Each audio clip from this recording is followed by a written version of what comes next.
today. We have Paul Dundon from Direct Health Solutions and James Matteson from Bartier Perry Lawyers. Just before I hand over to them and get them to explain a little bit more about their backgrounds, just a couple of bits and pieces of housekeeping.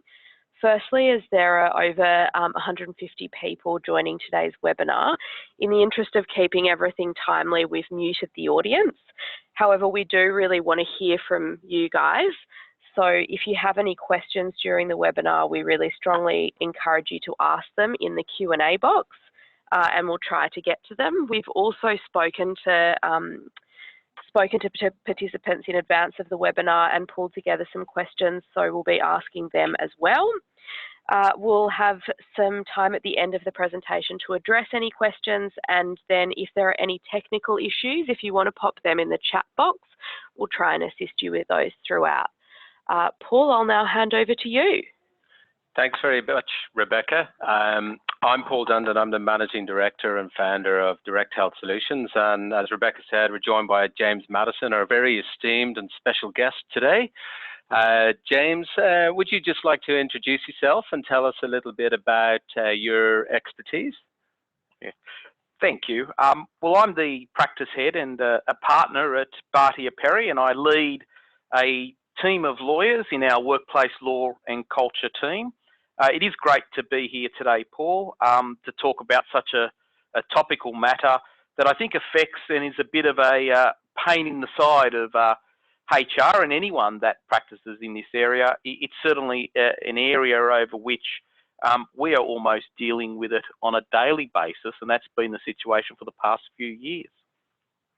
Great, thanks very much, James. So I'll just tell you what we're going to cover off today for the attendees. So we're going to just start off with just setting up the webinar with some of the latest research that DHS has conducted and talk about some of the best practices in absence management and what organizations are telling us and talking to us about doing. And then we're going to talk about some of the common legal issues that James is going to talk to, the common issues that he's dealing with day to day. And we've got some questions, themed questions that came through from participants. So we've got you set up for a nice Q&A, which should be really interesting.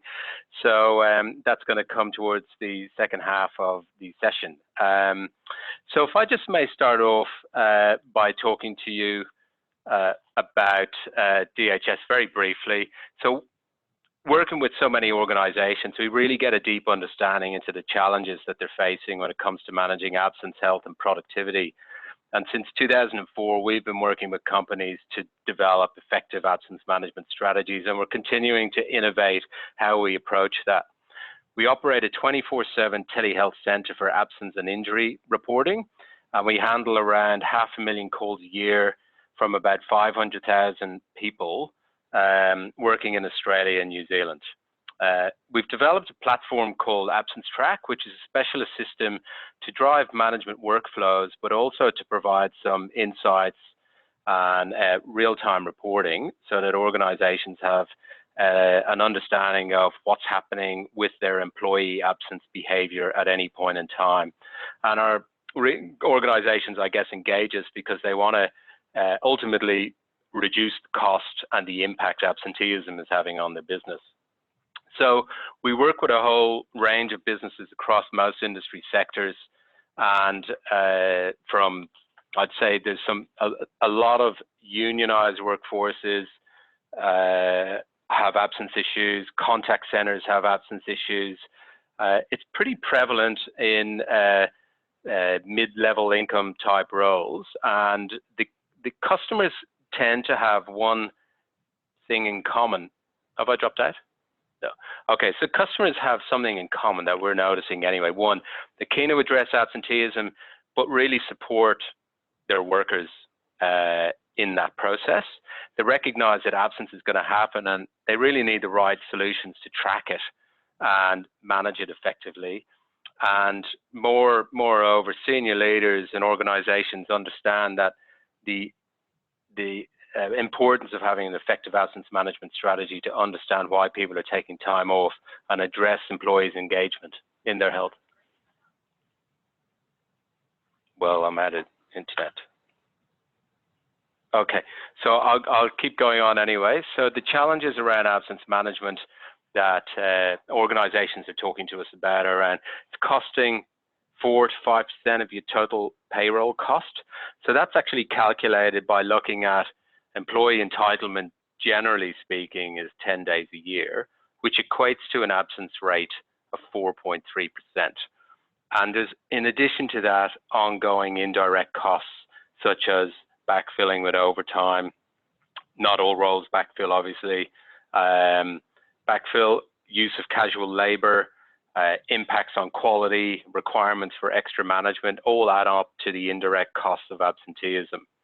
We're seeing that it's over-medicalized, so there's a perception that all absence is sick leave, for example, whereas that we know that it's multifaceted. That sick leave is just one component of why people absent. We estimate that it's actually around somewhere between 60 and 70% of all absence.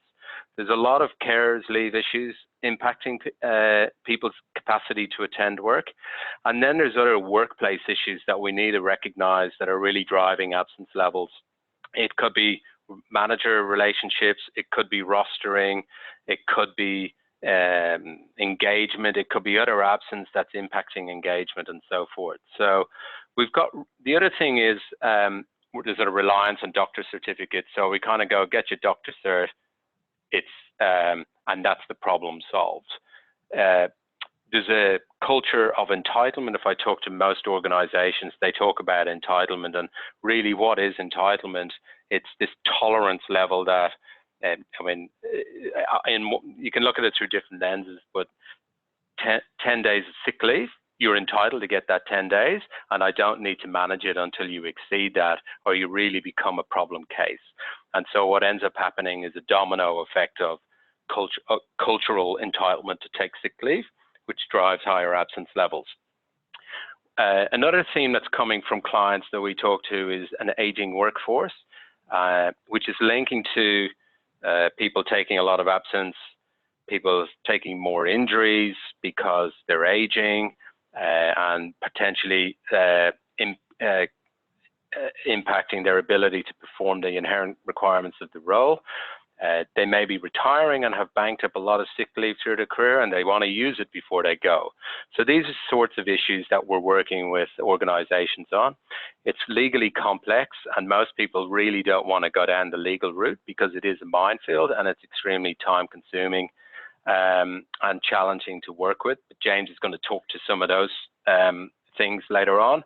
And then there's been a huge investment in HR analytics in many other systems, but absence management hasn't really benefited from that yet in a major scale. So when we research clients, they're talking about ineffective tracking and reporting systems, and this is something that they're really starting to look at.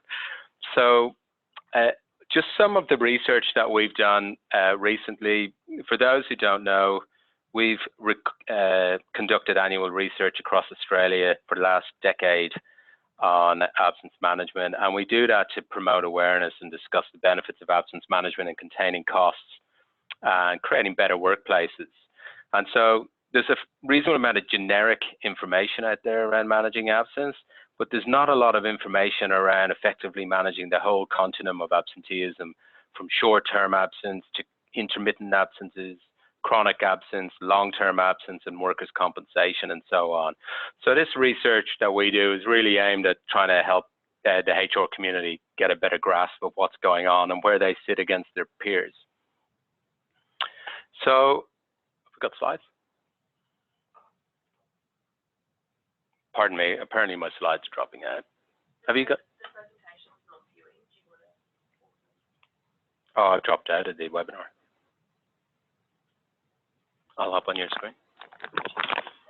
Can you just bear with me? I've just dropped out of the webinar.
Hello, I'm back again. Really sorry about that. I lost my slide deck and I'm coming back up to it now. So we asked organizations about what's happening with their absence levels, and what we found was 40% of organizations felt that their absenteeism levels were actually increasing, which is actually the highest rate reported since we conducted the survey. And only 24% of respondents indicated that their absence levels were reducing. The reason for this, we actually believe, and this is 2017 data with about 116 organizations responding, we believe the reason for this is because we're near full-time employment.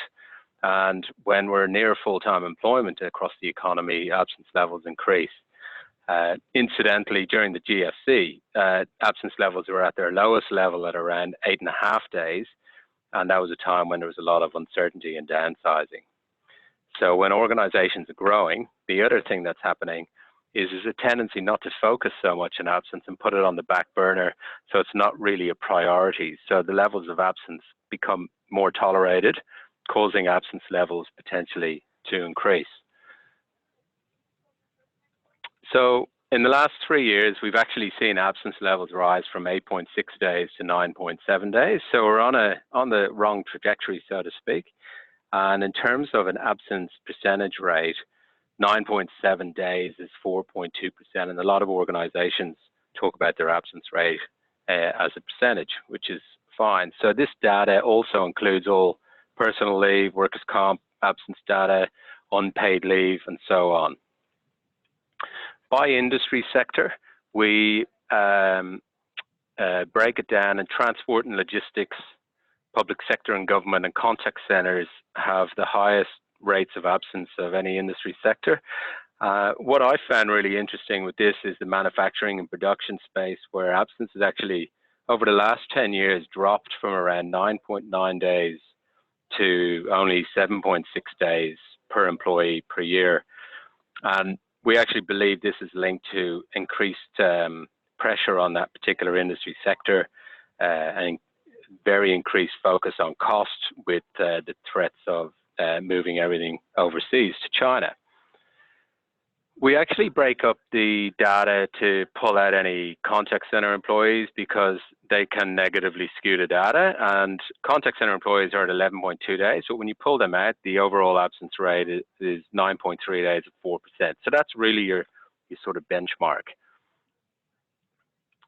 We asked the respondents to indicate what's the most problematic absence, and 50% of respondents indicate that 1 to 2 days absence is the most problematic. And also repeated patterns of taking a sick day a month is really their primary issue that they're dealing with day to day. Longer term absence is less of an issue, but that's probably because most people understand that if it's a long-term absence, it's probably a genuine issue and they're less concerned about any non-genuine or entitlement mentality going on.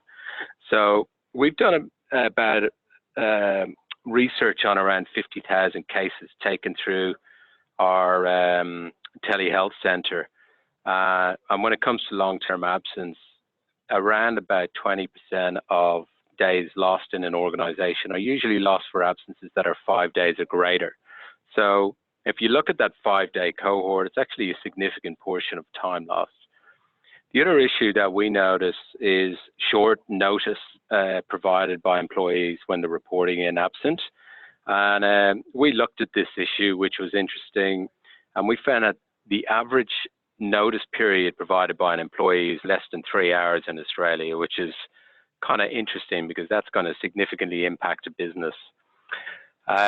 We asked employees on data and reporting, how do you rate the effectiveness of your reporting systems? And only, well, I guess what this is really saying is 52% said it was average, 27% said it was effective and easy to use. So in other words, 75% of employers are saying that their data and reporting systems are not really fit for purpose for absence management. So that's just a very small snippet of what's going on in terms of the absence world from a HR perspective. So in terms of kind of thinking more around a strategy for absence management and what organizations can do, we're seeing a market shift. And this model actually looks at that shift and how absence management and the way you manage it can potentially impact the overall engagement of your workforce. So organizations that look at it through a very transactional approach, looking at policies, process, misses a huge opportunity, med certs, things like that, really misses an opportunity to provide employees with the right level of support and foster better engagement. So put your leave in, get your certificate from a doctor, and that's pretty much well it for 95 to 98% of cases. And it's only if someone's flagrantly abusing the system that it really becomes a management priority. So we're managing ultimately by exception as a general thing. If we shift it around and go, what does a proactive supportive approach look like? On the other hand, it sends a much more positive message that you actually care about your employees' capacity to attend work, one, for them, and two, because of the impact on the organization, and that you're going to express some level of interest in their health and well-being. And this, in terms of your strategy, fosters a positive sentiment from the employee towards the organization, stronger commitment, potentially stronger engagement. So if you can work with each individual to understand why or what factors are impacting their capacity to attend work, be it health issues, personal issues, it could be mental health issues, could be carers issues, whatever, or it could be work issues. So what are those factors?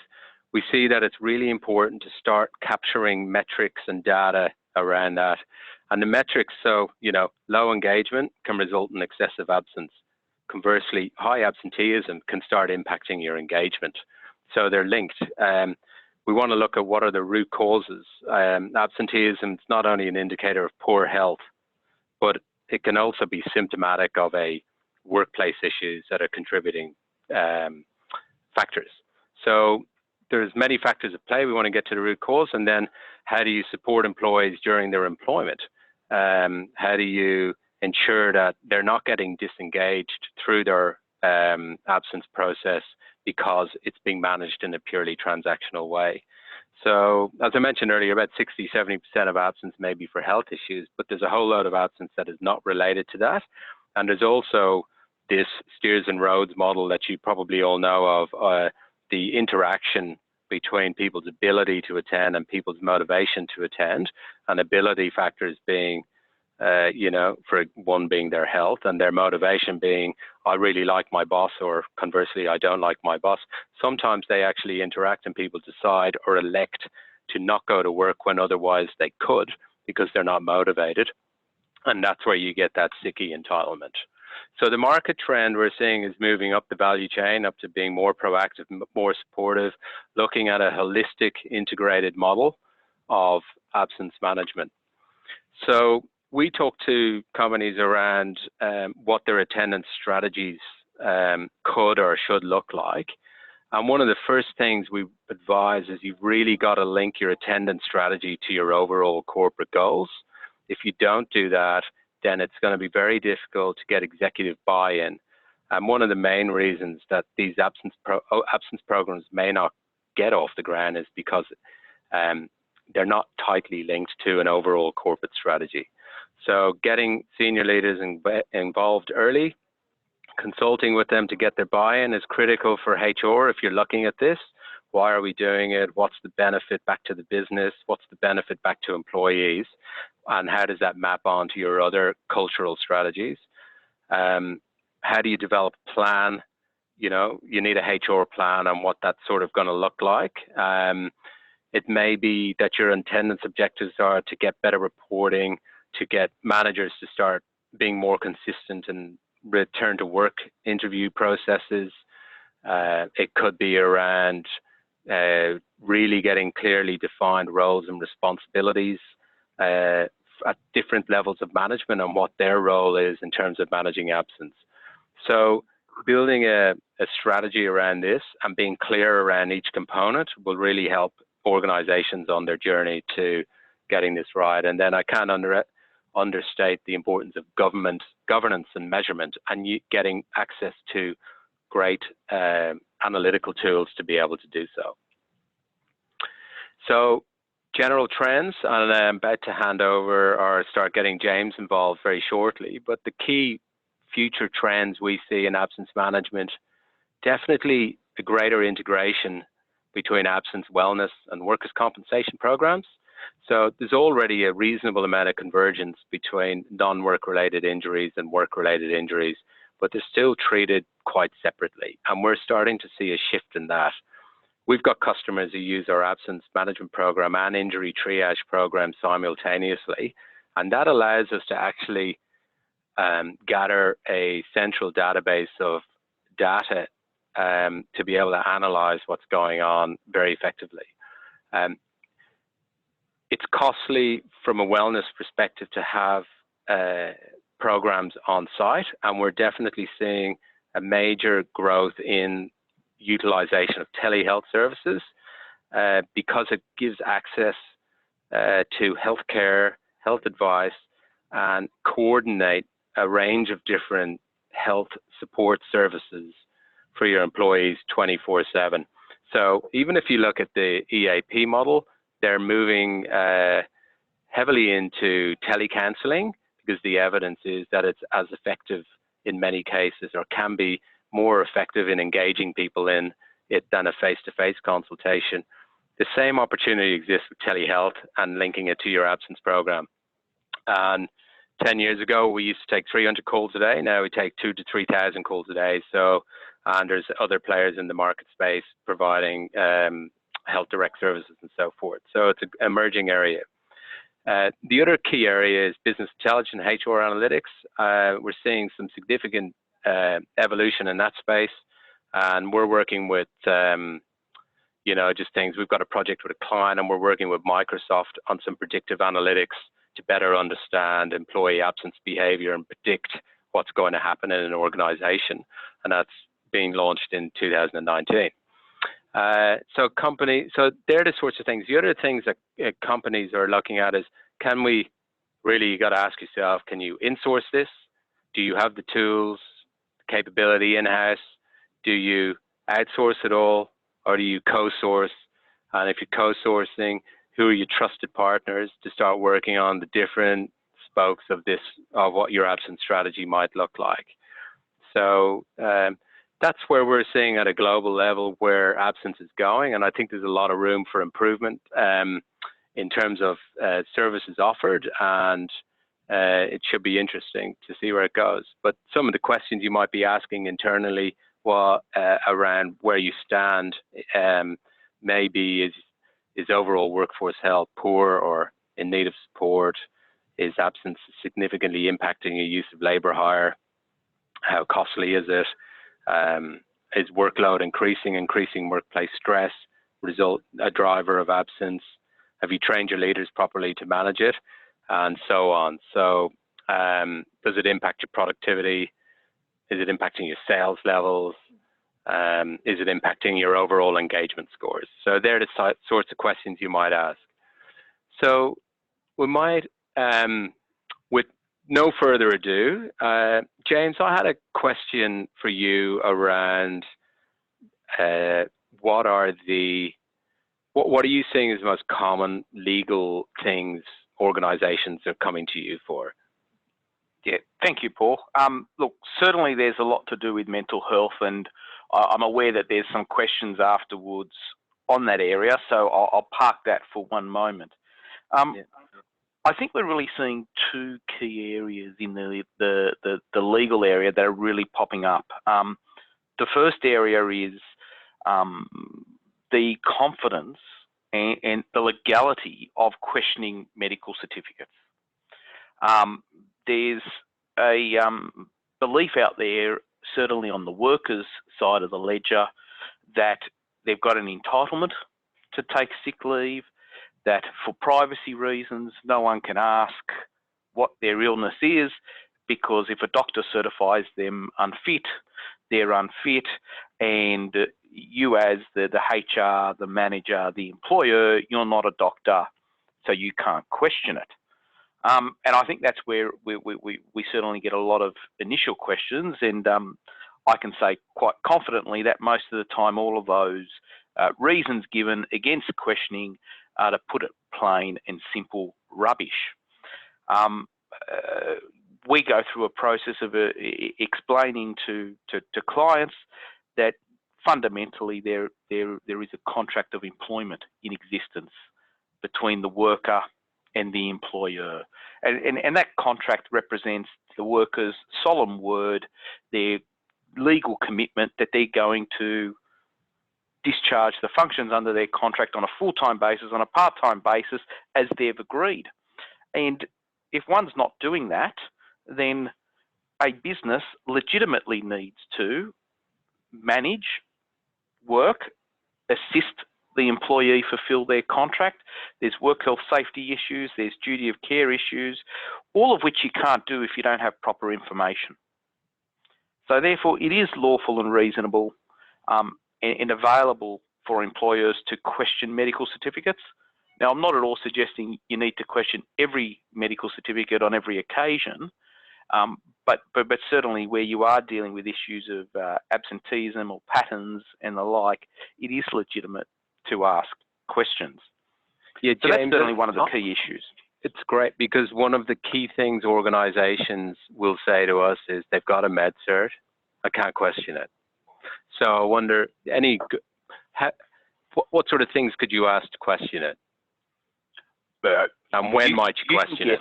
Look, it may be the case that someone is absent the end of the month every month, and you might be wondering, what are we doing at work that's causing this pattern of always being absent at the end of the month?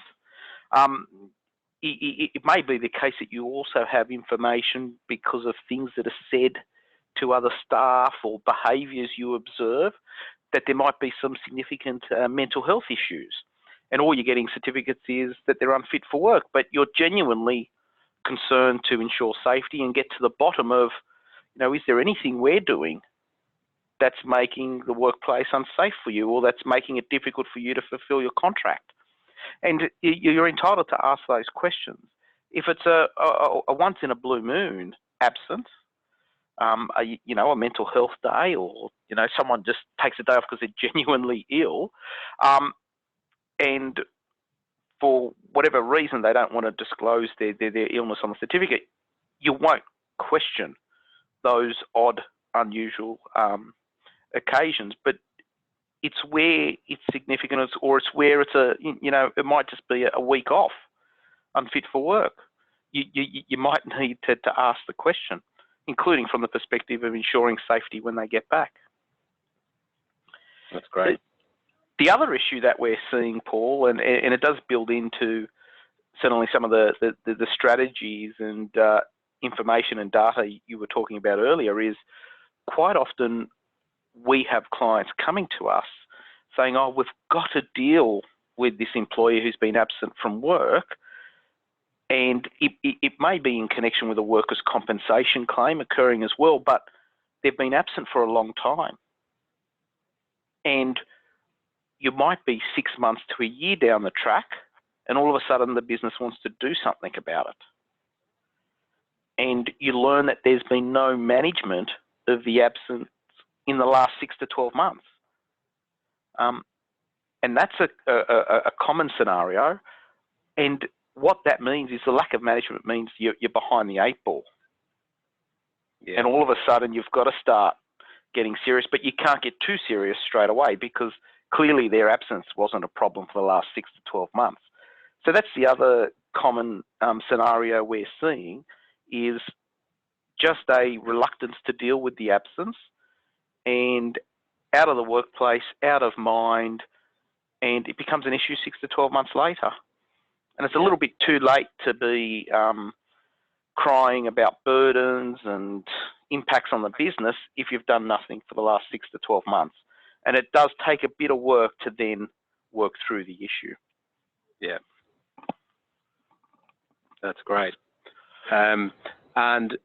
When is this? So those cases were for workers' comp or just on a regular absence?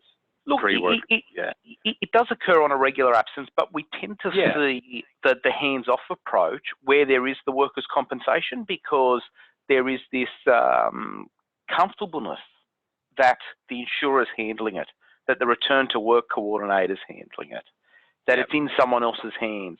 And one thing that we all need to be careful of is that the workers' compensation scheme is a unique and special scheme designed with a particular focus, and that doesn't necessarily align with what are the interests of the employer, what are the interests of HR. And I strongly recommend that whilst that workers' comp process is going along, that either the manager or someone from HR is also involved managing the employment side. Yeah. And the employment side includes collecting a lot of valuable information, which if you're not collecting that information as you go along, the insurer might not want to share it with you, or not want you to use it for an employment-related purpose, which might include looking at termination of employment. Yeah, yeah. So when we're in the non-workers' comp space, personal leave, just touch on what you were saying a second ago, they're frequently or regularly taking time off from work. You know, we work with clients, they've got people taking 30, 40 days off a year, you know, astronomical amounts of leave. And managers in organizations feel their hands are tied. They don't know what options are available to them, because the employee always has a medical certificate. And it's not like one long-term absence where you could start questioning their ability to do the job. It's 2 days here, 1 day here, 2 days in a week, whatever it might be. Yeah, and that's where I come back to what I said initially, which is there's a contract of employment. That employee has given their word, their solemn commitment in a contract of employment with the business, that they will discharge their duties in the best interest of the company on a full-time basis, let's say, for argument's sake. And the contract entitles them to take 4 weeks annual leave per year to rest and recuperate. Sick leave, however, is a contingent benefit. It's not an entitlement, it's a contingent benefit that in the event you are ill or injured and incapacitated to be able to discharge your contract, you can be absent from work and paid up to the amount you've got accrued. And right there, you see the scheme is set up on the basis of absent you fulfilling that condition of being incapacitated for work, you will discharge your contract, and that's your solemn word. That's how the law is set up, and we tend to forget all of that. So whether it's a continuous absence or a lot of absences, after the first year, you've got to be having the discussion with the employer to say, you really haven't discharged your contract this year. What is your plan? How can we help you? So next year, you discharge your contract. You fulfill your obligations to us. What can we do to help? What can you do to help? Because we're not going to tolerate another year of 40 days of absence that occurs whenever, without any reason or rhyme. You've got a contract to fulfill. Yeah. How are you going to get there? It's a tough conversation, but it needs to be had. Yeah, so this comes to that real issue that I know so many organizations are grappling with, which is they have no entitlement, they're on unpaid leave. And organizations want to know, do we have to offer this unpaid leave? And they feel they do because they've got a med cert. And they have no recourse because they've got a med cert. They can't go down a termination route. They can't performance manage them because they're never at work. Well, let's leave the issue at the moment about managing someone who's not at work, because that has its own interest. But you've certainly got the ability to require an employee to discharge their contract, and to require them to perform their contract is not adverse action, it's not unfair action, it's not unlawful action. We're not talking about saying, oh, well, because you took sick leave, we're going to treat you detrimentally. We're talking about how can we help you perform your contract.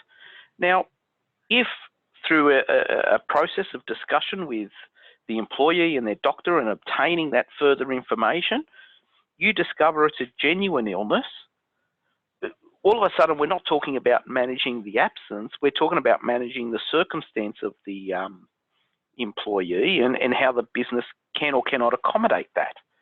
Yeah. But employees need to understand that they've got to act in a way that helps them to attend work. I've dealt with cases where you've got people that are alcoholics and they will regularly not turn up to work because they're hungover. And they're not feeling well. Well, yes, I understand employers can't control what workers do in their private life, but the worker needs to own the problem and needs to take steps in their private life, with or without the support of the employer, so they turn up at 9 a.m. as per their contract. And if they can't do that, then you've got to call it. You've got to call the employment. Yeah, that's really about the employee's responsibilities. Yeah, that's really good. That's correct. Yeah. So, Rebecca, did you get any questions through that will be useful for James to hear of? Do you want to run through? Yeah. Yeah, absolutely. So one of the questions that's come through a little bit is, and it kind of goes back to what you were just talking about now, is if there's, say, an open conversation about what's causing the absence, i.e. there's an ongoing mental health issue and the employee's taking steps to treat that, but there's still that unpaid leave going on, what can you do? So I guess the question is kind of around, what do you actually need to do? Because obviously you're talking about the employee's responsibility and driving that responsibility, but in order to make it easy to actually manage, and so when it gets to you, what do you like to see that an employer has done to sort of keep all of those records and manage the absence? Yep. So look, certainly you're going to be having those open discussions, and those open discussions are going to be about, you know, how can we help each other to fulfill this contract? Now, as employers, we've got to be aware, particularly in the area of mental health, the obligation under discrimination legislation to provide reasonable adjustments. And it's a two-way street when you're dealing with these difficult issues. So it might not necessarily be the case, well, I've got a mental health issue, so you employer, you need to accommodate me and just accept that I'm always going to be absent. You might want to be developing with the employee is a plan as to how they're going to discharge their contract, a plan as to how both parties are going to work together to get the bargain that they struck originally when the employment was commenced. If that's not achievable, then of course at some stage you're going to need to have a discussion as to, well, accepting you've got this condition or illness or this mental health issue, what would successful employment look like? And that's where you start having a discussion about, you know, are you converting to part-time employment? Are we able to work different hours? Are we able to work in a way that means the employer still gets what they want out of the contract and the employee still gets meaningful employment? And in that regard, many employers need to look at the structures and strictures in which they operate and really say, you know, does work have to be 9 to 5, Monday to Friday? Can work be done in a different way? And when you have all those discussions, the real barriers tend to pop up. And then the questions are, you know, whether those barriers are insurmountable, whether those barriers are inherent requirements of the role. But certainly you've got to be having these open discussions and engaging with the medical practitioners of the employee, because they're going to be able to guide, and you need to tell them what are the business needs, what are the requirements of the job, because quite often they only know what the worker tells them. Yeah, absolutely. And it sounds like what you're saying is essentially keep records of that. So make sure that Yep. you've taken the adequate steps and then keep the records so that when it gets to you, it makes your job a little bit easier to Correct. stuff in as well, and makes it easier for the person who's dealing with it at work. Someone has asked a question around handling overseas medical certificates. Is this the same approach? Would you take the same approach as the ones here, or is it a bit different? Look, we're becoming a global workplace in many senses. Look, I think you would treat it the same, but certainly if there are obvious language difficulties, you've always got the ability to direct an employee to attend your own doctor. Certainly, I would be concerned if it's a continuous certificate from an overseas doctor and the worker is always here. Okay, so it's sort of a case-by-case basis then, I Correct. guess. Correct. Yeah. There is somebody who's asking around if somebody's consistently saying that they're seeking treatment, but failing to provide documentation that treatment's being sought to address sort of an ongoing health issue, especially if it's an ongoing mental health issue. If they're in that unpaid zone and they're not seeking that treatment and not providing documentation, can that result in termination? Yeah, look, I think ultimately there's a lot of steps you need to follow before you get to termination, but certainly one of the issues you need to confront is whether or not, and you've gone past and they've exhausted all their leave and the like, you really need to be asking, is there a foreseeable improvement now or in the foreseeable future? And if there isn't, and if there isn't a plan for that's going to occur, then you're in a position to where you can say, well, look, we're thinking of ending your employment as X because we can't see this changing. And this is causing a burden on the business, a burden on others. There's no prospect of you fulfilling your contract, and you do call it. Now, before you actually end the employment, of course, you would look for other roles. You would see if there are other things you can do to follow a fair process, but you do need to call it if after a period of time, and you've had those discussions that I've spoken about in terms of, well, what's your plan to return? How are we going to achieve you fulfilling your contract? And that person is just simply not helping themselves, and there is no plan. If there's no near or foreseeable return to work or return to the ability to fulfill the contract, then you are in a position where you can call it. Okay. There's a few people who have been asking just around, and I think this is probably off the back of what you said before around having that open conversation, and then also having that open conversation with sort of health practitioners that are involved with the employee. So there's been some questions around what are the rights that an employer has around having those conversations with, say, a GP, and do they require employees' permission, and then what happens when they don't provide permission? Yeah, so look, I think certainly good HR practice would be to let the employee know and to ask whether they're happy for you to do so. Certainly asking for permission suggests they've got the ability to say no. So you'd be using the language of, would you be happy if I contact your doctor? Certainly you could call the doctor, and if the doctor talks to you, well, then I suppose it's the doctor that's breaching privacy. But Spoken like a true lawyer, sneaking around the back. But look, I think at the end of the day, certainly when you're having that discussion with a doctor, you're not trying to pry into personal, non-relevant matters. You're talking about a specific issue at hand. But if the employee says, "Well, no, I'm not happy, and I don't authorise my doctor to talk to you," then I think you're looking at sending them to an IME, or you're looking at really saying, this is an issue of safety. Whether it's under safety legislation or whether it's part of your duty of good faith and fidelity, you need to cooperate with us It's a fundamental requirement of employment that you cooperate. And if you're not going to cooperate, well, then we're going to deal with that. And of course, you emphasise to them, we're not going to get this information from your doctor and put it on the staff room table for everyone to read. We are going to treat it with the appropriate confidentiality.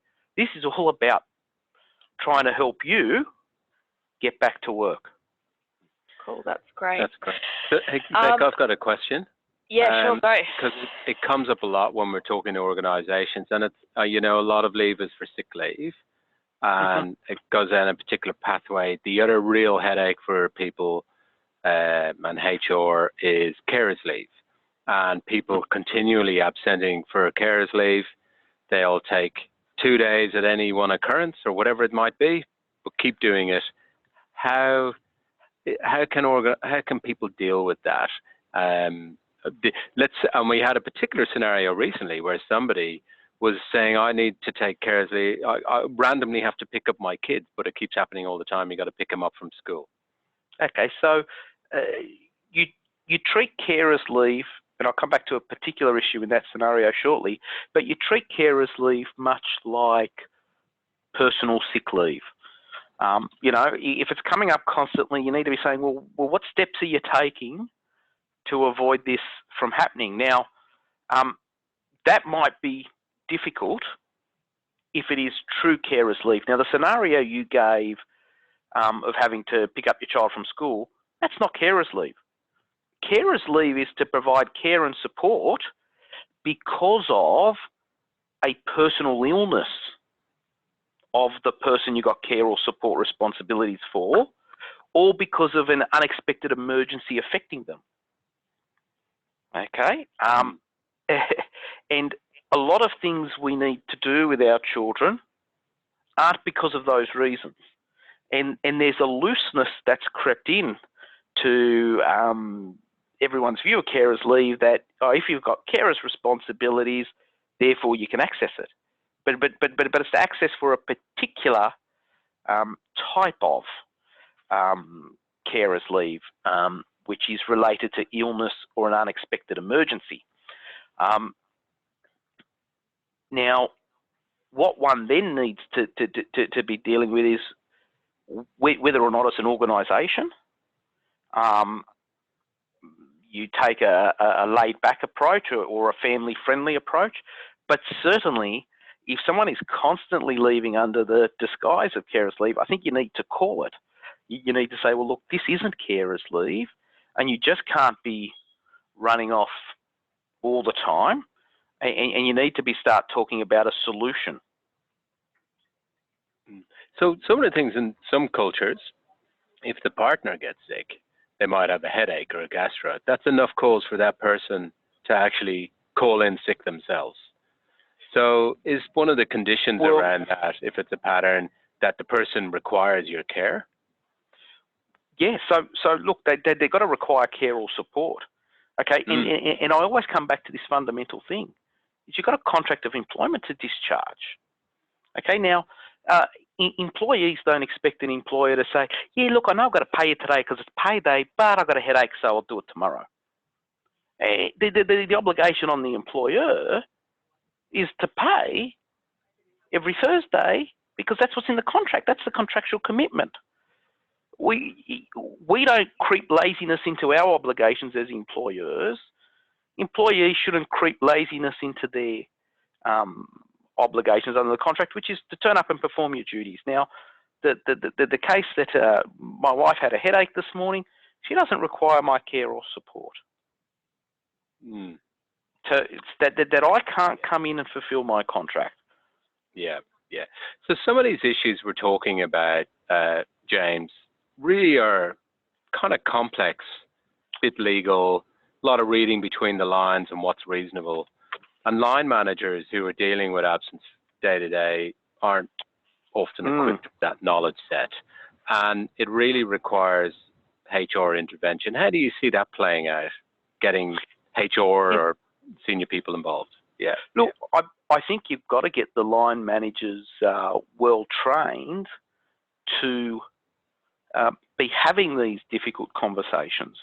Now, some of the conversations I'm talking about are really the discussions at a pointy end, where if you're a well-resourced organisation, HR would be involved. So the line managers are really having the initial discussions. The initial discussions of, oh, look, you were away for the last 2 days. Is everything okay? Is there anything we can do? Are you fit to be back here?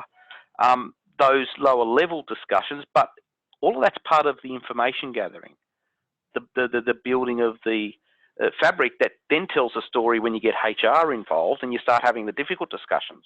Look, we've noticed over the last 3 months you've been away more than 3 days each month. What's going on? What's the cause? Is there anything happening at home? You've got to start having that difficult discussion. Yeah, I think a lot of managers have those skills. It's where it's getting in that blurred lines, carers leave, and I feel for HR, of course, who really don't have the bandwidth to be dealing with all of these cases. Yes, so yes, what you're really saying is you've really got to train your managers and get them upskilled to alleviate yourself of that burden. Otherwise, it's going to stockpile, because we work with clients, they might have 50, 60 people that are taking 30 days of absence, 20, 30 days of absence. Oh, that's enormous. You can't get HR to deal with all of that. No, no, correct. And you are going to need to then train the line managers to be having these discussions. Yeah. There's just a couple of questions that have come through that are kind of in a similar vein, and it kind of also has a bit of a tie-in with that, getting HR involved, and where do you do that? Because these might be just sort of a one-off case where maybe there's not a pattern of absence, but it might be that there's a few people who have had similar cases where people have provided medical certificates, however, via, say, social media evidence or otherwise, you might be able to see that they're on a holiday. Maybe if they've come back from overseas and they provide an overseas medical certificate, you've actually seen that on the days that they've said that they were sick, they were still, drinking cocktail by the pool or whatever it is. What do you do when you have that social media evidence, but the person has a medical certificate? Can you question that? Who should be questioning it? Yeah, look, absolutely, you've got to ask the question, but don't jump to assumptions. Let me tell you about Beauty and the Geek, the great TV show on Channel 10, I think it was, where geeks get paired up with beauties. And the Australian Bureau of Statistics, someone in there was watching it and goes, that's one of our employees who's off on sick leave and has been off on sick leave for a long time. And they ended up dismissing this worker on the basis that they weren't turning up to work on the basis they were unfit, but they were on Beauty and the Geek. And the medical evidence in the court case was that actually being on Beauty and the Geek was good for this individual's mental health, building his confidence so he could return to work. So you shouldn't make assumptions, but equally, you should absolutely be asking the question. You've got to ask that question. So would James? you say in that you'd bring it along with you, the evidence? Absolutely. Open, honest and transparent. Cool. James, that is brilliant, and I don't know that we can top Beauty and the Geek story. I love that. But we are running out of time. We have to wrap up. Thank you so much for your input. I think we only touched the surface, and we'll definitely share your details with everyone who's turned up today so that they can get in contact with you if they've got any legal issues that they want to deal with, because they'll be in very safe hands. But thanks very much indeed. Thank you. My pleasure. Yeah, and thank you all. You as well, Paul. Yeah, thank you. Yeah, that's my job.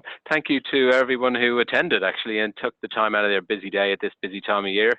And I hope to talk to you all soon. We'll send you a copy of this recording if you wish to share with your colleagues, and feel free to reach out to myself directly if you've got any follow-up questions. Thanks very much, guys. Sharing. It's a wrap. How do you wrap it?